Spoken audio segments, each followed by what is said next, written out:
जो भाग है वो ज्ञान रूप, प्रेम रूप, सत्य रूप की तरफ का है। इसलिए ऐसे लोगों को ही आगे किया जाता है। जिसकी आंखें आगे न देखती हो उसके पैरों को तो ठोकर खाना ही पड़ेगी। जिसकी बुद्धि आगे न चल रही हो उसको खंडक में गिरने की संभावना तो बनी हुई है। जिसकी मन की श्रेष्ठता, तपा हुआ मन आगे इच्छा न कर रहा हो उसका जीवन तो नरक होने वाला ही है।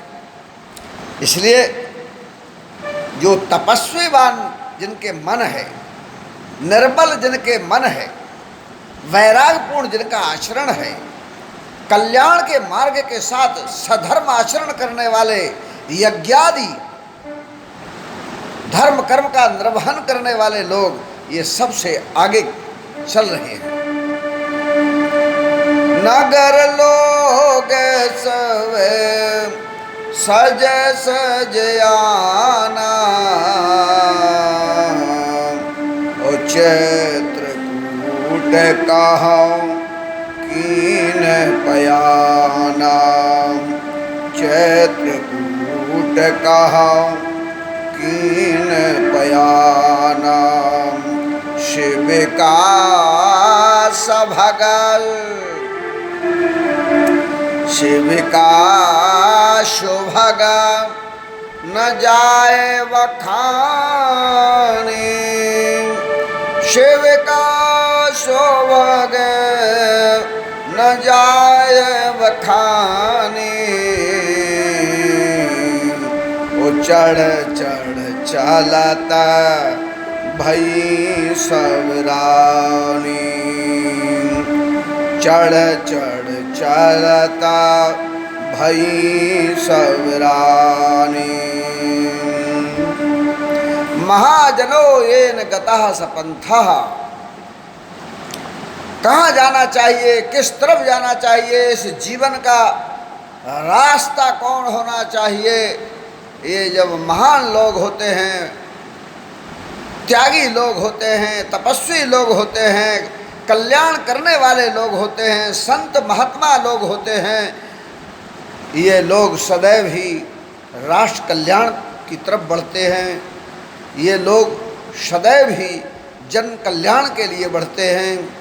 ये लोग सदैव आत्म कल्याण की तरफ बढ़ते हैं। जन जन की पीड़ा इनके हृदय को पीड़ित करती है, क्योंकि इनका भाव, इनका स्वभाव सब में विराजे भगवान में होता है। इसीलिए तो भगवान को अपने दीनहीन की, दुख दर्द की चिंता रहती है। और त्यागमय, तपस्यामय लोग भगवान से, उसी भगवान से जुड़े होते हैं। इसलिए कहा गया संत ही भगवंत होते हैं। अर्थात जहाँ ये सब जा रहे हों वहाँ सब सामान्य लोग भी अगर उस पीछे चल दें तो उनका भी मार्ग, कल्याण का मार्ग तैयार हो जाता है। उन्हें फिर किसी खोज की आवश्यकता नहीं, उन्हें किसी साधना, उपासना और बहुत अधिक पढ़ाई करने की जरूरत नहीं पड़ती। वे लोग तो अपने आप सुपंथ पर चल पड़ते हैं जिस ओर ये महान लोग चलते हैं। इसीलिए कहा गया है कि भारत की संस्कृति, भारतीय सनातन धर्म, भारतीय सभ्यता, ये वही सब पथ हैं, ये वही सब कर्म की श्रेष्ठता को प्रदान करने वाले स्वरूप हैं, जिनसे जन जन में जन कल्याण की विचारधारा, जितने भी भारतीय तीज त्योहार हैं उनमें समाज को समन्वयी बनाना, सामाजिक एकता और अखंडता को तैयार करना, जितने भी हमारे तीज त्योहार हैं उनमें धार्मिकता के माध्यम से उस परात्पर प्रभु की दिशा की ओर बढ़ना और पूरे परिवार को इकट्ठा करने की परंपरा। अगर कोई नाराज है वो भी इकट्ठा होगा। ऐसे हमारे होली, दीपावली, अरे समाज के सब लोग आपस में जो मिलते हैं, ये जो तीज त्योहार हैं, ये सब क्या हैं? ये वही है, सब हैं छोटे छोटे तीज त्योहार भी हमारे आपके अंदर उस सभ्यता का निर्माण करते हैं जिससे ये नर नारायण बनता है, जिससे ये मानव में मानवता उत्पन्न होती है। आज बड़ा खेद है आज इस कथा के बीच में कि आज भारतीय इस सभ्यता, इस संस्कृति को कुचला जा रहा है और एक ऐसी संस्कृति का, एक ऐसी सभ्यता का आवरण ऊपर से ओढ़ा जा रहा है जो स्वयं को भी भ्रमित किए हुए है। भ्रमित का मतलब है, अरे ओढ़ने वाले को मालूम है कि मैं ये नहीं हूँ, मैंने तो ये खाल ओढ़ रखी है। अगर कोई बाघंबर की खाल ओढ़ ले तो क्या वो बाघ हो जाएगा? उसे मालूम है पहले से कि मैं तो बाघंबर की खाल ओढ़े हुए हूँ, मैं ये नहीं हूँ, मैं जो हूँ वो हूँ। एक भारतीय के अंदर, भारतवर्ष अंदर बसा हुआ है, वो चाहे किसी भी पाश्चात्य सभ्यता का आचरण करने लगे, लेकिन अंदर से वो ये जानता है कि मैं भारतीय हूँ। लेकिन वो भ्रमित स्वयं को भी करती है वो खाल, और दूसरों को भी भ्रमित करती है कि लोग उसको बाघ समझ करके आचरण करने लगते हैं, तब दूसरों का भी आचरण प्रभावित होता है। इसलिए ये भारतीय संस्कृति ये समझाती है कि आज अयोध्या से वे नर नारी पीछे चले। नगर लोग सब सज सज आना, ओ चित्रकूट कहो कीन पयाना।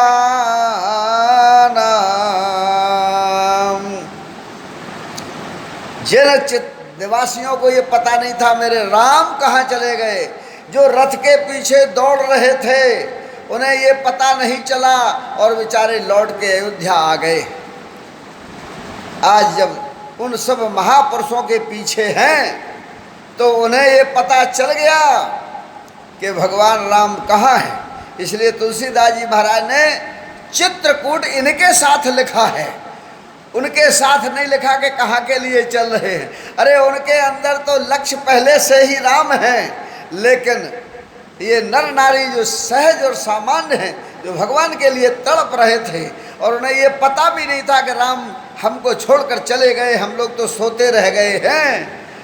आज उनको ये पता चल गया कि ये यात्रा हम कहाँ के लिए कर रहे हैं। पता चल गया कि राम जी चित्रकूट में हैं और ये सभी लोग चित्रकूट के लिए चल रहे हैं, ऐसा बोध हो गया सबको। देखिए सहज सामान्य लोग भी, सब नगर के लोग जो हैं अपने अपने यान तैयार करके जो हैं और चित्रकूट का लक्ष्य लेकर के कि राम जी वहाँ विराजे हैं, वहाँ चलेंगे। वहाँ के लिए उन्होंने भी प्रस्थान कर दिया है, पीछे लग गए हैं उन लोगों के जो राम से मिलाने वाले हैं, जो भगवान से मिलाने वाले हैं, जो भगवान की शक्ति से मिलाने वाले हैं। पीछे तो लगे, पीछे लग जाएं तो क्या कहना है। भगवान की तरफ को मुख हो गया चित्रकूट में की तरफ, और इस प्रकार से माताओं को बड़ी खुशी है, बड़ी प्रसन्नता है। जिस विरह वेदना में, जिस वियोग में दुखी हैं, उनके लिए भी बड़ी सुंदर सुंदर पालकियां तैयार की गई हैं। उनमें जो है रानियां बिराजी बैठी, और इस प्रकार से उनकी यात्रा आरंभ हो गई। बीच में कौन है? प्रजा। रानियां पीछे, रानियों की जो पालकी है वो पीछे है, आगे बुद्धिमान लोग हैं, बुद्धिमत्ता के लोग हैं, और शक्ति के साथ। आपने देखा वो ट्रेन में 2 इंजन लगे रहते हैं, एक पीछे एक इंजन होता है, एक आगे इंजन होता है। आगे का इंजन खींचता है और जरूरत पीछे की पड़ जाए तो शक्ति धक्का देती है। दूसरा इंजन पीछे से लगा है, जहाँ कहीं अगर रुकावट आए तो पीछे से दूसरा इंजन शक्तिपूर्ण चलाने वाला। ये मात्र शक्ति ही भारत की एक ऐसी शक्ति है जो जन जन को, हर बच्चे को वो शिक्षा देती है, वो शक्ति देती है। कि चाहे कुछ हो जाए आगे बढ़ना चाहिए, आगे चलना चाहिए। इसीलिए तो माताओं से भगवान राम ने भी आज्ञा ली थी, और इसीलिए लक्ष्मण से भी भगवान राम ने कहा माँ से आज्ञा मांग के आओ, जाओ। ये नहीं कहा कि दशरथ जी से आज्ञा मांगो, सबसे पहले ये कहा माँ से आज्ञा मांगो। अरे दशरथ जी तो आगे वाले हैं, उन्होंने तो उन सब ज्ञान को सोच करके ही वरदान दिए हैं जिसमें रघुवंश की भी लाज रहे, जिसमें जो है प्रेम का भी निर्वहन हो, जिसमें शक्ति का भी निर्वहन हो, ऐसा आचरण आगे किया है। इसलिए पीछे बीच में वे सब लोग हैं, अर्थात जब भी हम मात्र शक्ति की शक्ति को लेकर आगे बढ़ते हैं तो आगे सब लोग हैं, पीछे माँ की शक्ति है। बच्चा आपने देखा होगा खेलता है, माँ की गोद से निकलकर खेलता है तो जीवन को सीखता है और समझता है, और कहीं भी कुछ भी अगर लगता है तो उसे मालूम है कि मेरे पीछे मेरी माँ है। और इधर उधर से कुछ भी होगा तो माँ की गोद में आके दौड़ के आ जाता है। माताएं जिसके पीछे हों और उसको देख रही हों, रानियां जिस प्रजा के लिए माँ की तरह होती हैं, अगर उस प्रजा के पीछे रानियों का भी हाथ अगर है तो वो प्रजा सुखपूर्ण रहेगी, उसको कभी दुख होना ही नहीं है। आगे बुद्धिमान लोग, ज्ञानी लोग सब चलें, कर्म को, पुरुषार्थ को वो नर पौरुषवान पुरुषार्थ करे, आगे बढ़े। इस प्रकार से इस कथा के माध्यम से हमारे जीवन का दर्शन भी दिखाई दे रहा है। इस प्रकार भरत जी ने यह सब कार्य सौंपा है और ये सब गतिविधि चालू हो गई है।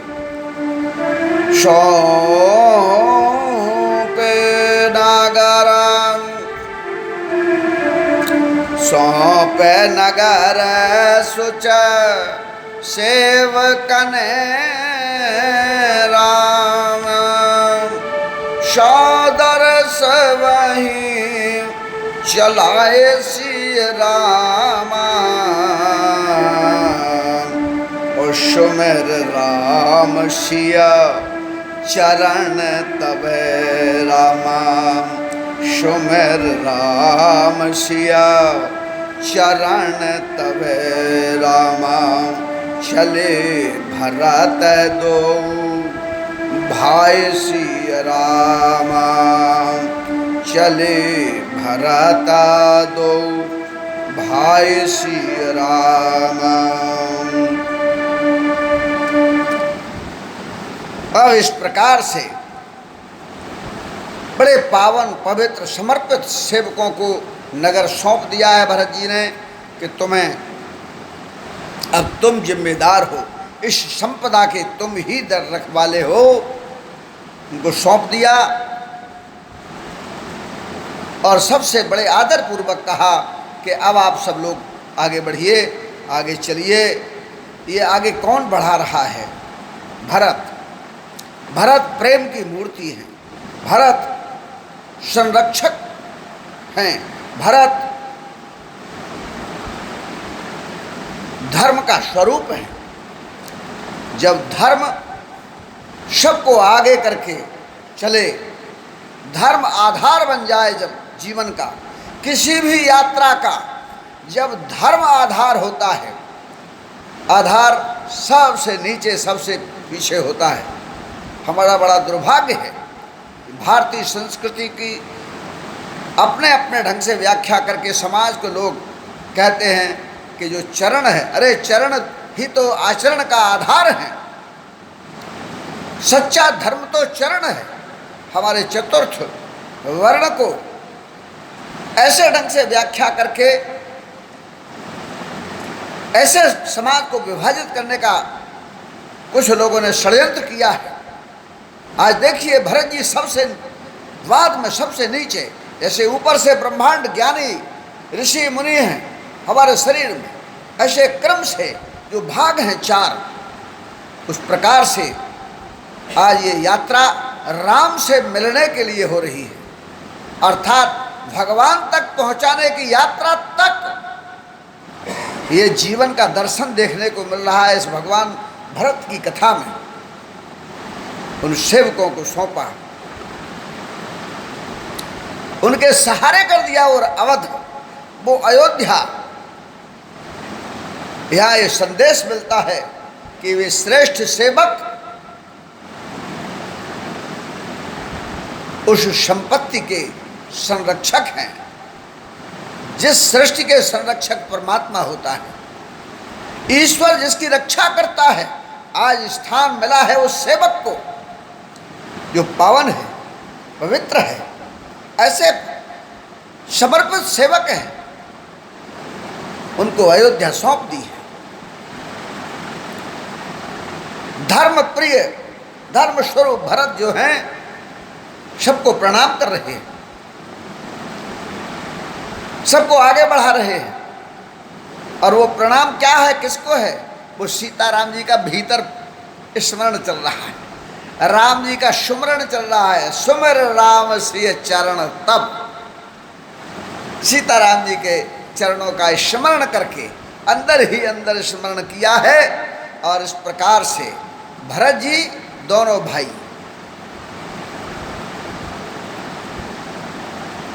ये दोनों भाई चल दिए,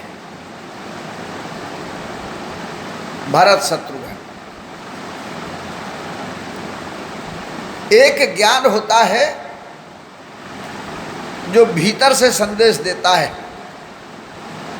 हम और आपको जब कोई कर्म करते हैं तो बोलता नहीं है, वो बोलता नहीं है, लेकिन वो ज्ञान स्वरूप होता है।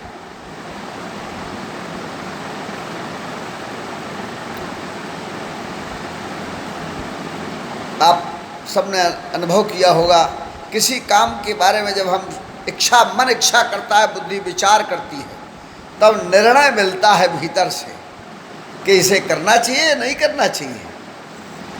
तो कहते हैं ये नहीं ये नहीं करो। अंदर से एक आवाज़ आती है, एक निर्णयात्मक, एक अंदर से, जिसकी भाषा सुनाई नहीं देती। वो किस भाषा में बोला, हिंदी के, अंग्रेजी के, उर्दू के, मराठी, लेकिन एहसास करते हैं हम और आप कि नहीं ये ठीक नहीं, ये ठीक है, ये ठीक है, ये ठीक नहीं। पाप और पुण्य के बारे में जीवधारी कोई भी हो, जब कर्म करने को चलता है तो वो खुद सहज में मालिक के द्वारा किसी जीवधारी को पाला गया है, उसके द्वारा जब कोई वस्तु उसे दी जाती है उस जीव को, तो उसको प्रेम होता है और कोई भय नहीं होता। और वही चीज़ उसी मालिक की जब वो जीव उठाता है, कुत्ता बिल्ली, तो आपने देखा भयभीत होता है। सभी जीव में ये है अंदर का ज्ञान। ये दो ज्ञान हैं, एक जीव के भीतर से उत्पन्न होता है और एक जीव जो बाहर से होता है। ये दो जीव सुमित्रा जी के उत्पन्न हुए हैं। एक भगवान राम जी के अंश से उत्पन्न हुआ, ईश्वर अंश जीव अविनाशी। जीव कौन हुए? लक्ष्मण। तो लक्ष्मण जीव हुए, वो बाहर हैं, बाहर का ज्ञान है। आप देखेंगे तो बाहर का ज्ञान तो कुछ भी बोलने लगता है। आपने देखा जरा सा भी कुछ होता है, हम और आपको भी जब संसार के जीवत्व में हम और आप रहते हैं, भरत जी भी यही करेंगे। आगे जब सुनेंगे कि भरत आ रहे हैं तो लक्ष्मण जी कहेंगे अच्छा सेना लेके आ रहे हैं, मैं देखूंगा मैं भरत को, और मैं तो जो कसम खाने लगते हैं मैं भरत को सुला दूंगा धरती पे। ये जीव है, ये बाहर का ज्ञान बोलता है, बाहर प्रकट हो जाता है। और एक वही अंश कहाँ से पैदा हुआ? उन्हीं सुमित्रा से उत्पन्न होने वाले शत्रुघ्न जी हैं, जो कैकेयी के द्वारा दिए गए अंश से उत्पन्न हुए। जो अंश भरत का है उससे शत्रुघ्न उत्पन्न हुए हैं। इसलिए शत्रुघ्न भरत के साथ हैं और लक्ष्मण राम के साथ हैं। एक धर्म स्वरूप है और एक ज्ञान स्वरूप है। तो देखिए ज्ञान स्वरूप राम, प्रेम स्वरूप राम के साथ साथ अंशात्मक हो जाए तब तक अज्ञान की दिशा बन जाती है, और पूर्णात्मक हो जाए तो ज्ञान की दिशा बन जाती है। आपने देखा होगा किसी शरीर का एक हिस्सा, कोई अंश काट के डाल दिया जाए तो फिर पूछा जाए ये किसका है, तो बता पाना बड़ा कठिन होता है, उसमें ज्ञान दिखाई नहीं देता ये अंश किसका है। बड़ी खोज की जरूरत पड़ती है तब पता लगता है। कहते ना डीएनए टेस्ट कराओ, फलाना कराओ, इससे पता लगेगा। अंश से बड़ा कठिन हो जाता है पता करना। ज्ञान होना कठिन है, अंशात्मक है, तो जीव अंशात्मक है। कौशल्या के अंश से उत्पन्न है, इसलिए जीव है। ईश्वर अंश जीव अविनाशी, और ये इसीलिए वो अज्ञानी है। माया ब्रह्म न आपको जान कही सो जीव, ना माया को जाने, ना ब्रह्म को जाने, ना अपने को जाने, वो जीव है। और यहाँ लक्ष्मण, ये शत्रुघ्न जी है। ये क्या है? ये भीतर, ये बोलते नहीं है, आपने देखा होगा। शत्रुघ्न जी को बहुत कम बुलवाया तुलसीदास जी महाराज ने भी जो है श्री रामचरितमानस में आपने पढ़ा होगा, सुना होगा। बहुत ज़्यादा उनके बारे में नहीं कहा गया। ये सब अंतरतम में है, ये धर्म का स्वरूप के साथ धर्ममय ज्ञान है। ये उस अंश से उत्पन्न है, धर्म से उत्पन्न है, इसलिए धर्म हमारे भीतर से बोलता है, ये बाहर से नहीं। लक्ष्मण बाहर बोल रहे हैं और ये भीतर से बोलते हैं, उसी मात्र शक्ति से उत्पन्न ये भी हैं सुमित्रा जी से। ले भीतर से, अंदर से, जैसे जीव के अंदर से बोलता है, ऐसे ही धर्म भीतर से बोलता है, क्या करना चाहिए और क्या नहीं करना चाहिए। ये दोनों हैं। बाहर भरत देख रहे हैं और भीतर शत्रुघ्न देख रहे हैं, उल्टा है। वहाँ राम जो है भीतर हैं और लक्ष्मण बाहर हैं, और यहाँ भरत बाहर हैं और शत्रुघ्न अंदर है। ये फर्क है, एक अव्यक्त है और एक व्यक्त है। राम भरत राम ही की अनुभारी, एक व्यक्त धर्म भरत और एक अव्यक्त धर्म राम। रामो धर्मोवान विग्रहा। अर्थात इस प्रकार से दोनों भाई जो हैं चल देते हैं। अब देखिए ये चल दिए हैं, इनके लिए कोई वाहन हन नहीं लिया इनने, इनको किसी वाहन, अगर ये किसी वाहन पर चलने लगे, सोचिए, आगे इस पर व्याख्या करेंगे। इनके लिए सीधा लगा चले भरत दो भाई, ये किसी पर आधारित नहीं है। अगर धर्म किसी पर आधारित हो जाए, किसी पर टिक जाए, अरे धर्म तो स्वयं सबको टिकाता है, धर्म पर ही सब टिके हुए हैं। धर्म ही सबका यान है, धर्म ही सबका आसन है, और धर्म ही सबके लिए आश्रय है। इसलिए इनके लिए कोई यान नहीं, कोई वाहन नहीं है। ये दोनों जो है स्वयं सबके साथ चलने वाले हैं। ऐसे सबके साथ चल देते हैं भरत और शत्रुघ्न जी। धन्य है ऐसे स्वरूप का दोनों जोड़ियों का स्मरण इस कथा में हुआ है। श्री राम जानकी लक्ष्मण का यहाँ दर्शन स्मृति में है, भीतर है तो बाहर स्वरूप में भरत और शत्रुघ्न है। बोलिए सियावर रामचंद्र की जय, उमापति महादेव की जय, पवन सुत हनुमान की जय, गोसाई तुलसीदास की जय, समाधि वाले महाराज की जय। जय जय सीताराम, हर हर महादेव।